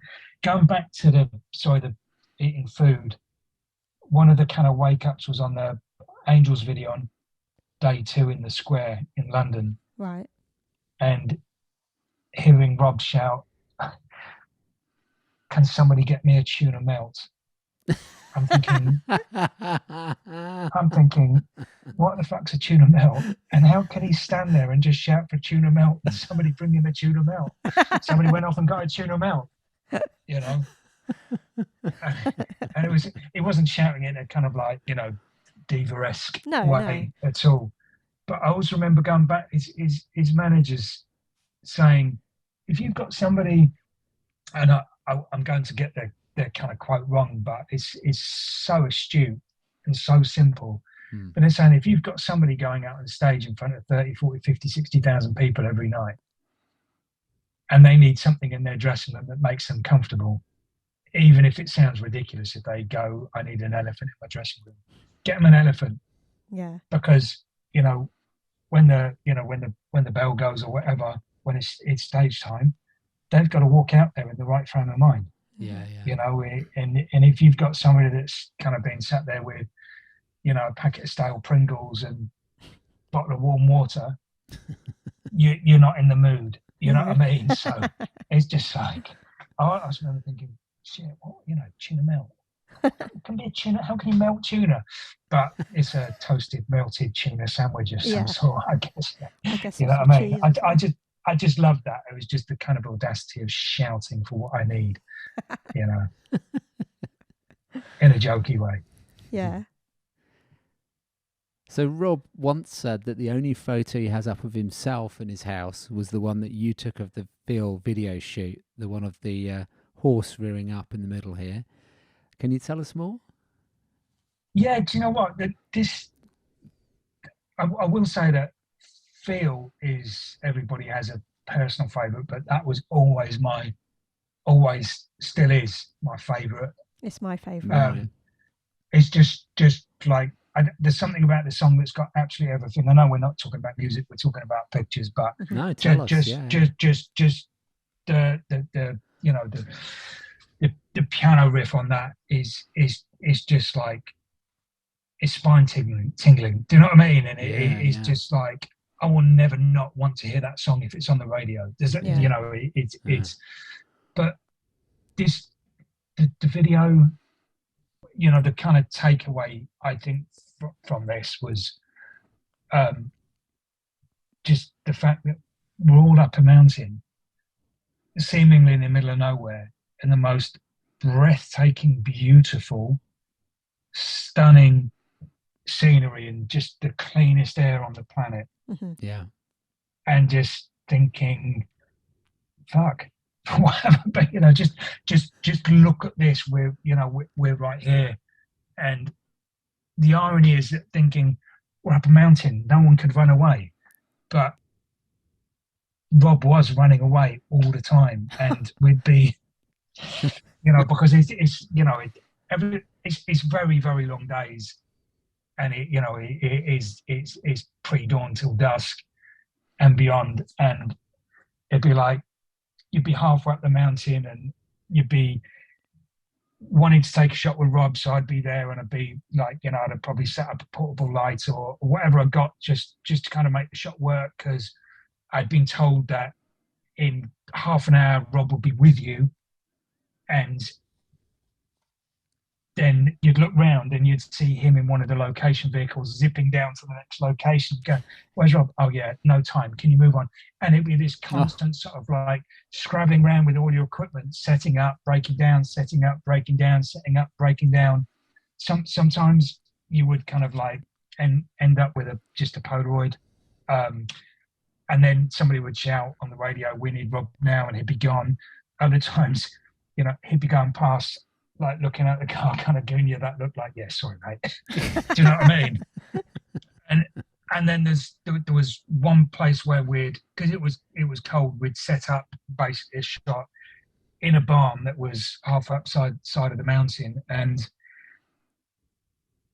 I was in the barn with Rob's makeup artist Gina. We're all set up. I've lit it, got the shot, waiting for Rob to show up, and suddenly he's gone flying past in the car again. And it's like, "Oh, fuck's sake." But Daryl walked in because we were going to do the shots of him and her together. Yeah. And she was just like, "Yeah, no bother. We'll just do it. We'll do it." So I did some pictures of her just sat there with Rob's makeup artist, like keeping the Polaroids warm, and and it's stuff like that. All kind of happens for a reason, and you end up with other amazing shots that still tell part of the story. Yeah. But the pressure on me at that point is to get the shots of Rob or Rob and her together. Yeah. Mm-hmm.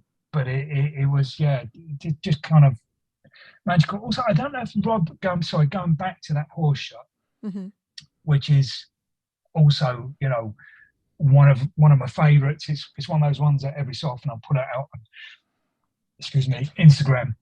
Yeah. And just kind of want to show it, really, just because I think, and I've worked with horses quite a lot since, with film horses. Yeah. And these guys in Canada, I think they'd put Rob on a horse to become acclimatized. He may have done horse riding before, so I'm sure somebody will. No, he said he hadn't, I think. Oh, right. That not at this point. That makes sense. Okay. They'd put him on a horse and let him kind of like get a feel for the horse, and let the horse get a feel for Rob. Yeah. And then when it came to this, it was basically, I would have shat myself. Yeah, I mean, the composure on his face is incredible. It's incredible. I've been worried about falling off the back. Yeah. Yeah, it's almost like in his mind, I've no idea what's going on, but it feels like he's thinking, "I'm kind of invincible right now." Yeah, this looks cool. But the horse could only go up 2 or 3 times, and it had already done it for the video, and they then did it for me as well, and we got this shot, and I think there are literally, on that roll of film, I think there were 3 frames of the horse going up. Wow. And it was just that one that was the one. There's plenty of shots of Rob and Daryl and horse riders and all that kind of thing, but an utterly magical time. Oh, and really. The background, I mean, the water, the mountains and the snow. Oh, it's just, it's and again, it's the idea of that, the amount of people and the crew. And I think what really helps is there were a kind of core of people that had worked together a lot. And that's where the team thing comes in, because, it's kind of almost like then, and as I'm sure now, everybody's got each other's backs, and it's kind of the only way it could work. It's beautiful. My favourite video. Yeah, it's probably mine as well. Yeah. Also, Rob apparently had a lump on his face from an ingrown hair, which he tried to shave off, leaving blood all over the place, and everyone had to shoot around it. Do you remember that? On this video? Yeah, apparently. Do you know what? Probably highly likely. But I don't remember that. But I'm looking at the pictures and they're all taken from one side of his face or straight over. Yeah. So, yeah, I would love to. That sounds like exactly the sort of thing that would happen. It's kind of like, got a spot on this side of the face, and suddenly the entire video's got to be relit from the other side. Yeah. I've been in those situations with other artists, but not with but not that I remember with Rob. But okay, it is highly likely if he said it, Yeah, I think it then was I'm sure. in one of his books. Right, I'm sure it did happen. It might be the night before, and it's also that thing if you've got an ingrowing hair or a spot in your mind, it is the biggest mountain on the side of a molehill, Oh yes. and to anybody else, they don't even notice. Yeah. You know. So probably Rob's most controversial video was "Come Undone." Yeah. It was banned on TV in the UK, and the Was it CD, really? Yeah. and the CD with the video received a 15 certificate. Was it a crazy shoot? Was it as crazy as it looked? How was it? Do you know for what? you? I think it probably was, and it's there's I don't hang too many pictures on my walls. Mm-hmm. There's probably about 50 behind me, but you know, it's one. There's a location house. It was filmed in LA, and there was just like a swimming pool, Mm-hmm. and there was like a blow up plastic body face down in the swimming pool, and I just, you know, between takes, I took a picture of this picture because, you know, probably in one of those times when I'd had to step out or step away, and I just remember just finding it incredibly surreal that we're at this house that looked like it was out of a movie, probably because it was, and directed by Jonas Ackland, I think his name is, Yeah. who had also, I think, done a couple of Prodigy videos, Mm-hmm. and I think was kind of known for being out there. And it did feel really fucked up and debauched, even though there was no real life fucking up and debauchery going Yeah. on. If you know what I mean, it was, you know, it's a pop video, and it's almost like that end situation where he's in the bed with the two girls. I think seemed like a good idea at the time. Yeah. Because that's what the video director was saying. Whether it was retrospectively or not, who knows? You know what I mean? It was just like nobody quite knew where to look. You know what Yeah. I mean? It was just, and I think it was just parts of it were just I want another word for ridiculous, but just kind of silly in their brilliance. Yeah. Just bringing all these elements together, and again, it kind of like, you know, I didn't know the video had been banned in the UK. The shot in the middle on screen, that's the bathroom wallpaper in the house. Yeah. You know what I mean? And that's back to me being able to find, because by this point you're not just shooting a video, you're just trying to do a press shoot as well. Mm-hmm. Yeah. And so you've got pictures that can go to all the magazines that they can use that aren't just from the video, and so you're trying to, you know, you're having to find something that could be a magazine cover, or it could be a CD sleeve or artwork for something, or, you know, shots that would end up in calendars. That, you know, calendars were always a kind of big thing back then. Yeah. You know, I don't know if calendars sell so much now. I've really no idea, so I don't know what I'm commenting. But calendars back then felt like a massive, you know, a massive piece of merchandise for, you know, for fans to be able to, you know, it's almost like a year-round. Well, of course it is. It's a year-round reminder of your favourite stars. We still have ours up in the kitchen. Yeah, I guess they still sell quite well to the hardcore fans, don't they? Yeah. It was very disappointing when one year there wasn't an official calendar. Mm. Yeah. I had to buy an unofficial one. But yeah, do you know what? I've always, you know, the bootleg calendar that you see being sold somewhere for like $5.99, and you're thinking, that looks shit. Yeah, exactly. Yeah. So you did the photography for the Weekends of Mass Distraction tour, which includes Nebworth. I think you did stuff for the programme and rehearsals, as well as being at some, if not most of the shows. Do you know what? It's trying to, and we did a tour programme shoot, I'm pretty sure, in LA. And Nebworth was just like, I think it's probably the most utterly mind-blowing thing that I've been to. Mm-hmm.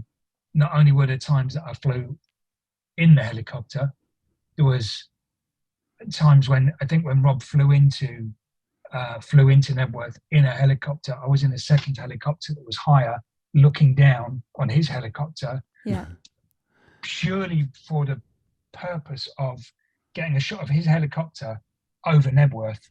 But when you've got like, I don't know how many people were at Nebworth, 300,000, 100,000? 125 a night. I'd say 125 a night, so 300 something in total. Yeah. And you're circumnavigating Nebworth because they can't fly a helicopter over it, because obviously if there's a disaster, it's only going to land on people. Yeah. And just that wake-up call of things that I'd never considered, shall we say. Yeah. You know what I mean? Of just like, and this was based on, there was a shot of Queen in the, I don't know, 70s, late 70s. And there's a shot of Queen in a helicopter over, maybe it was Nebworth, but some massive outdoor gig. And that was quite an iconic picture. And it was like, you know, let's try and get the same thing. That's where I feel the heat. Yeah. Because when I'm up there, there's nothing I can do to change the narrative. No. Yeah, I've got to get that shot. And, you know, it's not like the days of digital where you can just look on the back and go, yeah, that'll do. We can sort that one out in post. Do you know what I mean? Yeah, you've got to wait to develop it. Yeah, you've got to wait to develop it, and you've just got to get it right. And just that kind of, you know, discipline, you can't screw up, you know. But yeah, for some reason, you know, being in the kind of photo pit and backstage and kind of being all over the place now, 3 nights, and, you know, shooting buckets of film, just like the enormity, I still can never quite get my head round. And then amongst all of that, you've got people like Anton Deck and Wayne Rooney turning up backstage, and I always think that's got to be, it's such a pressured time, because not only is he about to go on stage, but he's got mates showing up who all want to say hi, and, you know, it's just like, yeah, maybe it works as a distraction, and it's a good thing, because if you sat around on your own, you'd be thinking, shit, well, I think 125,000 people out there. Yeah, you know, because, you know, and in his head, whether he's having a good night or a bad night, I don't think many people walk away ever thinking that was a bad gig. Most people walk away thinking, oh my God, that was incredible. Yeah. Absolutely. You know, sure. it's, you know, everybody does a job of some sort where you go in some days and you don't feel up to it, but you still do a professional job. And I think the skill is doing that professional job without anyone kind of realizing. But I always think when you get on stage, the adrenaline, unless you've got a sore throat and you're really fucked. Yeah. But the adrenaline, you know, because I think anybody that was walking out in front of that size of crowd going, don't really want to be here. I'd definitely be thinking that. Yeah. But would probably have quit long before. Yeah. You know, and for all the good humoured and sometimes bad humoured rivalry, the idea that he did 3 shows as opposed to 2, it sums everything up so perfectly, you know. It's, you know, I'll do 3 then. Yeah. You know, it's, you know, I'm sure they're all friends, and it's all just good banter at the end of the day. Because I think once you're out of the thick of it, you probably just look back and then you just think, you know what, that's what it was, and that was a brilliant time for everybody. It was. Yeah. You also did the Intensive Care album cover shoot in 2005. So did you know when you were shooting, Rob, taking the photos, that this was going to be the finished look? And we knew what the concept was. Right. Because that had all kind of been decided beforehand, and there were a whole kind of set of executions that you'll see on the album sleeve that we shot. My kind of like the one that really sticks in my mind is kind of almost shooting Rob on a plinth. I can't remember what that kind of shape is called, but it's based on something that I should really know, but I'm basically shooting a naked Rob in flesh-coloured pants in order for all the kind of post-production to be done, and it kind of blended into the artwork. I know what you mean. Yeah, I can picture which one you're talking about. But yeah, that was, and again, it's one of those ones that got an incredible team, but the heat's on because you've kind of got to get it, because he's only going to be there for a few hours. Mm-hmm. Yeah. And so you've got to be able to go from A to B to C to D and get all the shots. And you know, that skill is obviously, you have more time with an album sleeve, but it's always, I think, so harking back slightly to that, shooting Capitol Studios in LA for Swing When You're Winning. Yeah. We also did a Sunday Times magazine cover and inside spread that day. Yeah. And that shot, when we've done the whole album sleeve, it's like, right, we've got to do this. So we had a separate area in the studio we'd set up, and you have to change your mentality. It's like, we've left that's done. Now we're doing the Sunday Times. And we did, I think, 2 rolls of film for the cover. Yeah. We did 1 roll of film for the inside, which was shot against a American Stars and Stripes flag. And that was done probably in less than 5 minutes. Wow. You know, and the irony of that is, I guess it's good, you have to make it look like you've had all day. Yeah. You know, it's the Sunday Times. We must be here forever. Yeah. You know, because they're so important. You know, everything's so important. And but the reality is, the world doesn't quite work like that. You know, but what I really loved about that particular cover was it ended up in a exhibition at a gallery on the King's Road, which was the 50, I don't want to say 50 best, but it was the 50 something Sunday Times covers of the last 50 years. You know, some kind of, you know, so you're kind of going to an exhibition where you've got a picture, no one knows who you are, and there's people like Carol Vorderman kicking around. Just, again, surreal. You know, yeah, back to this one, and I probably should say is, it's a good thing or a bad thing. Rob chews his nails a lot. He does, yeah. Yeah, he does. I don't know whether I well known that as a fact. It is well known, yeah. We had to shoot a separate hand afterwards, after he'd left, on here, even though you can't see the fingernail, which was comped in later, but I'm sworn to secrecy to say who the hand actually belongs to. Okay. Right. Yeah. might have belonged to a photographer. We will never know. Another part of the mystery, as it says at the top there. Yeah. Yeah. Yeah. Absolutely. Revelation. Yeah. Yeah. I love that. Not Rob's hand. Not Rob's hand. Wow. There you go. You heard it here first. We don't know whose it is, though. Yeah. So you also did the Bodies video shoot. So how was that after Rob's so-called retirement? He'd obviously been in retirement for a bit just before this. He retired? Is that when he was? Because I know there's various phases, and so I like the chronology. Yeah. I kind of quite get, but there was a kind of like, there was kind of a year or two out where he was about 3 years almost. Was it 3 years? Was he into astronomy or something? UFOs, that was it. Kind of like the UFO period. I think he took a sabbatical, basically. Yeah. You know what?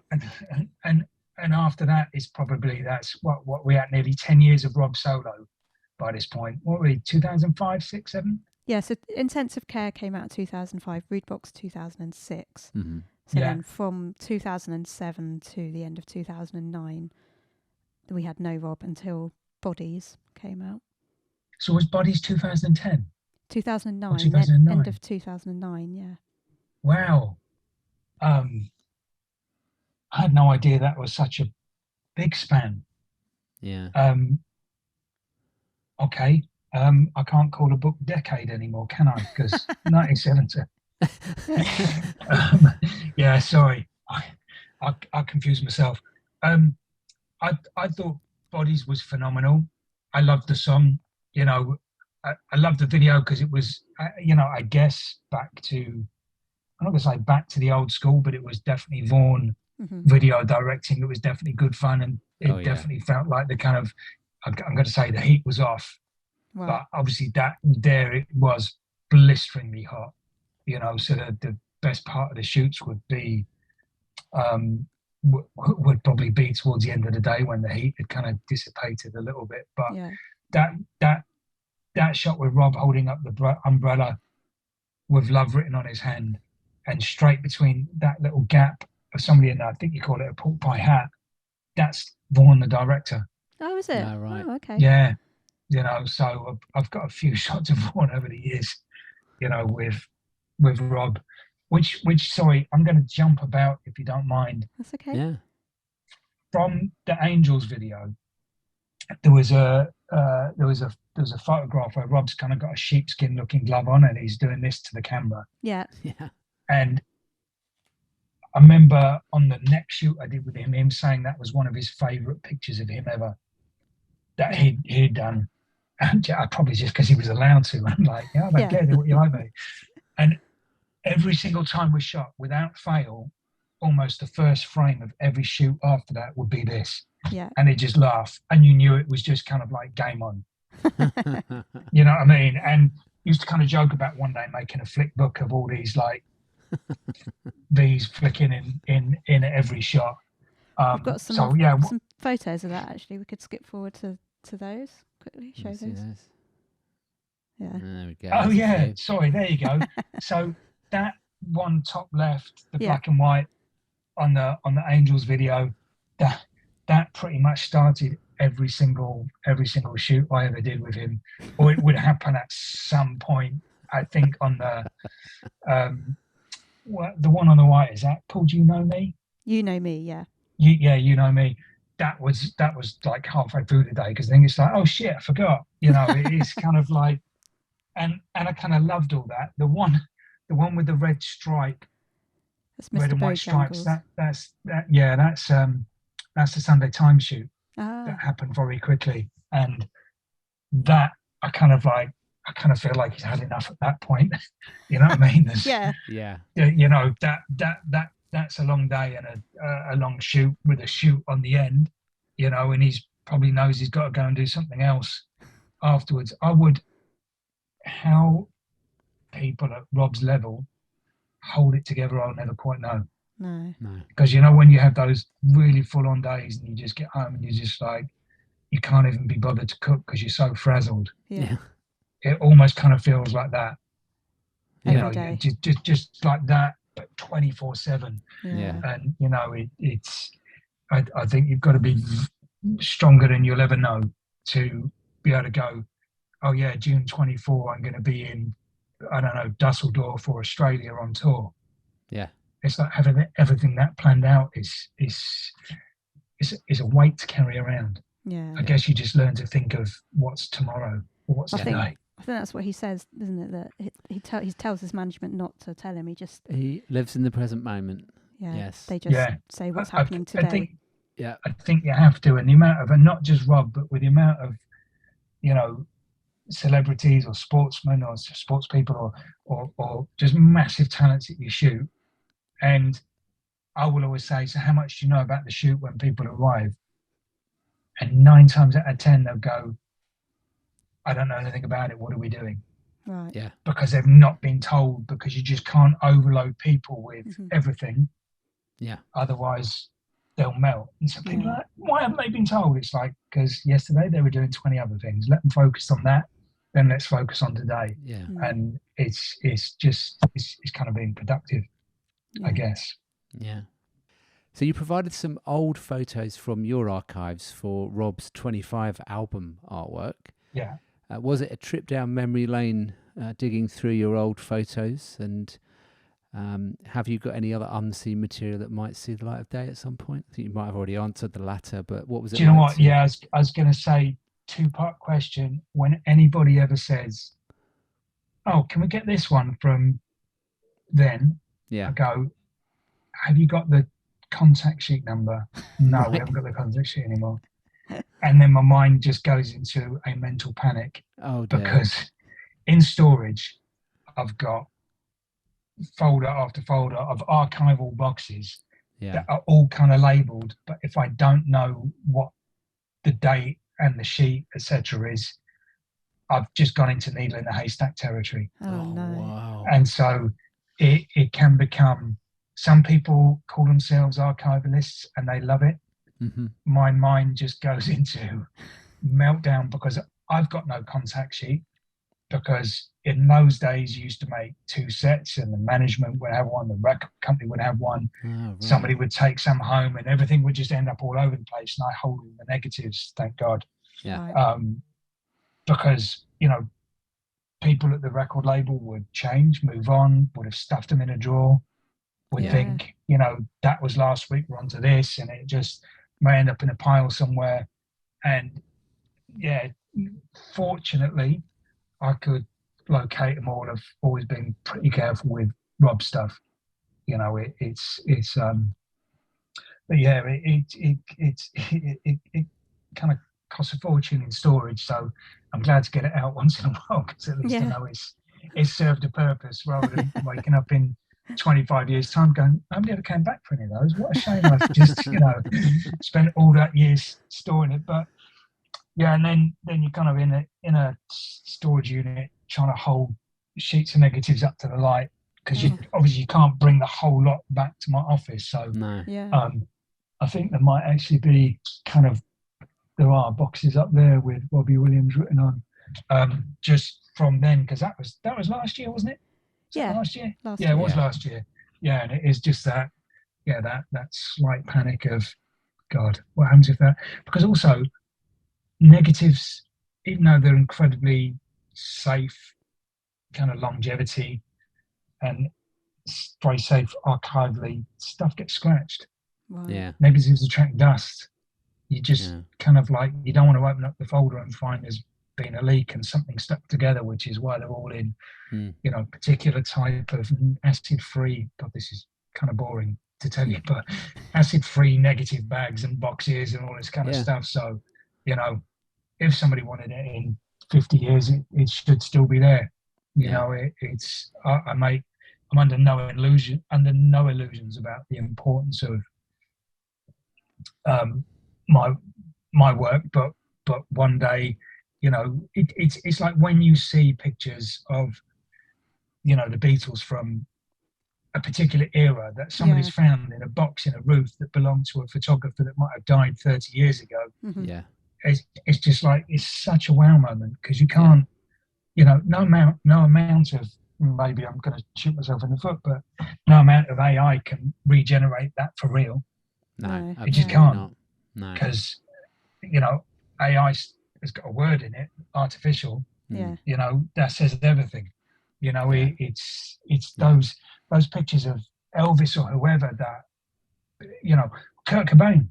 Yeah. You can't go and shoot another shot of Kurt Cobain to bring it into a modern era. And you alluded to it earlier on, but obviously you've got lots of unseen material that will that see the light of day at some point? You talked about maybe doing another book. I hope so. You know what? It's kind of one of those things of going, I kind of feel at the moment the time is right. Yeah. Not because of Netflix or whatever. And, you know, it's kind of like finding the energy, not finding the energy. It's finding the focus to go, right, this is going to be this. Yeah. Because it will be ball breaking. Yeah. There's just so much material. It's almost like in one part of your head you're going, I need a team of archivalists to help me go through all of this. Yeah. And then the other part of your brain is going, but they don't know what they're looking at. Yeah. They don't know what shoot that was. They weren't there. Right. Lucy and I'll come up and have a look for you if you want. You know. Well, I might have to take you up on that offer, because it would be like, when was this? Oh, that was the 17th of August, don't you know? It's just kind of like... Well, Lucy's the stato in this relationship, so she remembers all the dates and time frames. I'm not so good at that, but she can pinpoint everything to do with Rob to a date. So this could be good teamwork, because I'm just like, I remember the moment, but I'm not sure when. Cool. So we might get to see something at some point then. Yeah, that'd be great. I you know what? I sincerely hope so. It will be a year away, I would imagine. But that weird thing of a year is not a very long time. No. You know, and you know, I think there might be precursors to conversations going on already about that possibility, but there's so many moving parts always with these things. It's not like putting a book out in 1999 No. when, you know, people bought books, and it is, you are, you know, the people that would buy the book are fans of Rob. Yeah. Because they're the people it's aimed at, and it is just like, it's kind of like just really just doing the kind of, you can't allude or compare him to, it'd be ridiculous to try and compare anybody, you know, compare Elvis to the Beatles, to Steve McQueen, to whoever, but it is just that book that means that much to that many people, you know, as much myself as to anyone else, you know, just to, you know, there's got to be a huge amount of pride somewhere in being able to turn a page and go, I did that. Yeah, absolutely. Not from an arrogant point of view, but just like, more from like, shit, I get lucky a lot of the time pressing the button. Do you know what I mean? Yeah. What is it about Rob, do you think, that makes him so photogenic?